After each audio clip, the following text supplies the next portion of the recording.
Welcome to the Learning Pines YouTube. We hope this video helps.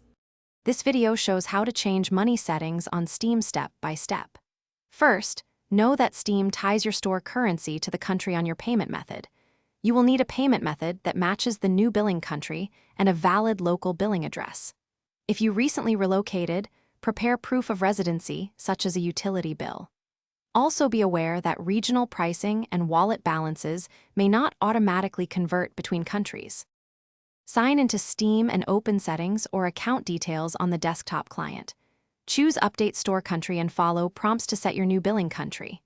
Add a local payment method such as a credit card, debit card, or local payment service with the matching billing address.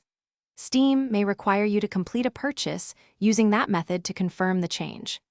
If requested, upload proof of residence like a utility bill or bank statement to verify. If your payment method cannot be added, use Steam wallet codes or local gift cards instead. Buy a regional gift card from a local retailer and redeem it on Steam to add funds in that currency. If you need to reverse purchases, remember refunds follow Steam rules such as 14 days and 2 hours of playtime.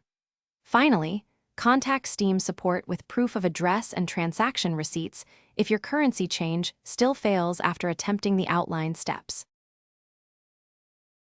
Thanks for watching. Consider subscribing if we helped you.